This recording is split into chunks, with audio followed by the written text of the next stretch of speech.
வக்கீல் வாய்ஸ் நேயர்களுக்கு வணக்கம். இன்றைக்கி தமிழகத்தில் பல்வேறு பிரச்சனைகள் இருந்தாலும் கூட ஸ்ரீபெரும்புதூரில் சென்னைக்கு இரண்டாவதாக விமான நிலையம் அமைக்கப் போகிறோம் என்று சொல்லிட்டு பெரிய ஒரு விஷயம் போயிட்டுருக்கு. அதாவது என்ன கேட்டிங்கன்னா, காஞ்சிபுரம் மாவட்டம் ஸ்ரீபெரும்புதூர் தாலுக்காவுக்கு உட்பட்ட பரந்தூர் கிராமத்தில் 5796 ஏக்கர் 5746 ஏக்கர் நிலத்தை கையகப்படுத்த தமிழக அரசு என்னென்னு கேட்டிங்கன்னா தீவிரம் காட்டி வருகிறது அப்படின்ற மாதிரி சொல்கிறாங்க. ஆனால் தமிழக அரசு ஏர்போர்ட் வைக்க போகிறாங்க. ஏர்போர்ட்டு சென்ட்ரல் கவர்மெண்ட்டோட இது. தமிழக அரசு அதுக்குன்னு ஒரு ஆட்சியர் கலெக்டரை போட்டிருப்பாங்க. அந்த கலெக்டரு ப்ராப்பர்ட்டி எல்லாம் எடுத்து கொடுக்கணும் அப்படின்றது தான் நடைமுறை. அதை தான் அவங்க பண்ணுறாங்க போல இருக்குது. ஆனால் இதில் 13 கிராம மக்கள் என்ன பண்ணுறாங்கன்னா, எதிர்ப்பு தெரிவித்து ஏன் எவ்வளோ இடம் இருக்குது, எங்களுடைய விவசாய நிலங்களும் நீர்நிலைகளும் மட்டும்தான் இவங்க குறி வச்சு இது மாதிரி பண்ணுறாங்க அப்படின்ற மாதிரி ஒரு குற்றச்சாட்டுகளை வச்சுருக்காங்க. 23 மாதங்களாக இந்த போராட்டம் தொடர்ந்து நடைபெற்று கொண்டிருக்கிறது. அதாவது 700 நாளை கடந்து இந்த போராட்டம் போயிட்டுருக்கு. பல்வேறு கட்ட போராட்டங்கள் அவங்க டிஃப்ரெண்ட்டாக டிசைனாக பண்ணிட்டாங்க.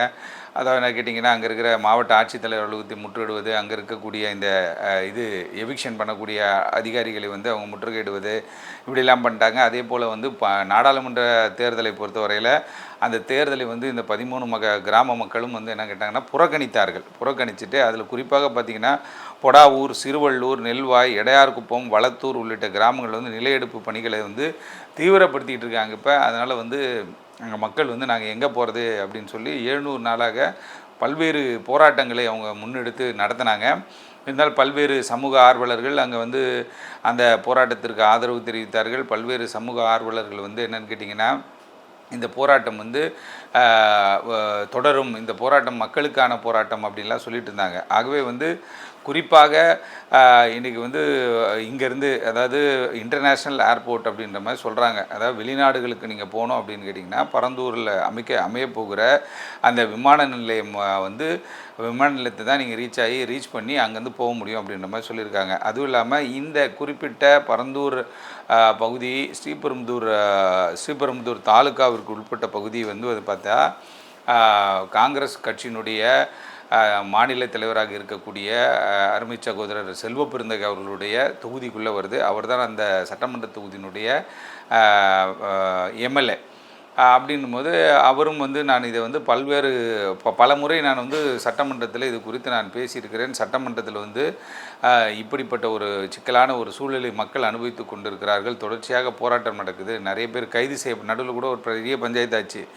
ஏகப்பட்ட பேரை லேடிஸு ஜென்ஸுன்னு எல்லோரும் தூக்கி போட்டு அவங்கள என்ன பண்ணாங்கன்னா, அடுத்த நாள் காலையில் அந்த அலுவலகங்களை முற்றுகையிட போகிறோம் அப்படின்ற மாதிரி ஒரு அறிவிப்பு வந்திருந்து, அந்த அறிவிப்பை தெரிந்த உடனே என்ன பண்ணேன்னா, ஏர்லி மார்னிங் 6:30 7 எல்லோரையும் அள்ளி வாரி போட்டு போய் அரெஸ்ட் பண்ணிட்டாங்க அப்படின்ற ஒரு குற்றச்சாட்டு இருந்தது.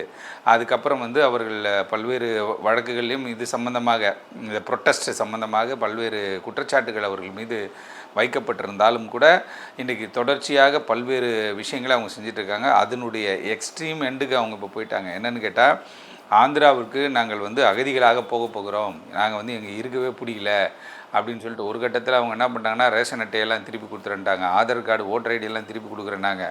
அதற்கு பிறகு கடைசியாக எக்ஸ்ட்ரீமாக என்ன பண்ணுறாங்க அப்படின்னு கேட்டிங்கன்னா, எங்களுக்கு இப்படிப்பட்ட ஒரு சிக்கலான சூழல், அதாவது நாங்கள் விவசாயம் பார்த்து நாங்கள் அதில் சாப்பிட்டு எங்களுடைய குழந்தைகள் அங்கே பிறந்து எங்களுடைய குழந்தைகள் அங்கே படிக்க வச்சு நாங்கள் எங்களுடைய வாழ்வாதாரமே இதை நம்பி தான் இருக்கிறது, இந்த நிலங்களை நம்பி தான் இருக்குது. அப்படி இருக்கும்போது அதை டார்கெட் செய்து இது மாதிரி பண்ணியிருக்கிற ஒரு காரியம் எங்களால் ஏற்றுக்கொள்ள முடியாதுன்னு தொடர்ச்சியாக இவங்க போராடுறாங்க. இவங்க நீதிமன்றத்திற்கு போனாங்களா என்னென்னு தெரில. ஆனால் இவங்களுடைய போராட்டம் அறவழி போராட்டமாக தான் இதுவரையும் நடந்துக்கிட்டு இருக்குது. இருந்தாலும் இதை மத்திய அரசு நினைத்தால் மட்டும்தான் இதை தடுத்து நிறுத்த முடியும். ஏன்னா விமான நிலையங்கள், விமானத்துறை எல்லாம் பார்த்திங்கன்னா மத்திய அரசின் கட்டுப்பாட்டின் கீழே வருது. இந்த என்க்ரோச்மெண்ட்டு, அதுவும் இல்லாமல் இந்த நில கையகப்படுத்துகிற பணிகள்லாம் என்னென்னு கேட்டிங்கன்னா அவர்களுடைய வழிகாட்டுதலின்படி, கைட்லைன்ஸ் படி தான் மாநில அரசு செய்ய முடியுமே தவிர, மாநில அரசு இந்த இடத்துல விமான நிலையம் அமைங்க அப்படின்னு சொல்லி அவங்க சொல்லியிருக்க வாய்ப்பு கிடையாது, சொல்லவும் முடியாது. அதுவும் இல்லாமல் இது ரொம்ப நாளைக்கு முன்னாடி போடப்பட்ட ஒரு திட்டம். அது அந்த திட்டத்தை செயல்படுத்துவதற்காக அவங்க ரொம்ப ஃபாஸ்ட்டாக இருந்துகிட்ருக்காங்க. இருந்தாலும் பல்வேறு சமூக ஆர்வலர்கள் இதை எதிர்த்து கொண்டிருக்கிறார்கள். அங்கே இருக்கிற கிராம மக்கள் 13 கிராம மக்கள் இன்றைக்கி துடிச்சு போய் அவங்க என்ன பண்ணுறாங்க அப்படின்னு கேட்டால், இதை வந்து எதிர்க்கிறாங்க. இருந்தாலும் ஆந்திராவிற்கு நாங்கள் அகதிகளாக போகிறோம் அப்படின்னு சொல்லிட்டு இவங்க சொல்லியிருப்பது வந்து மிக வருந்தத்தக்க ஒரு செயல்.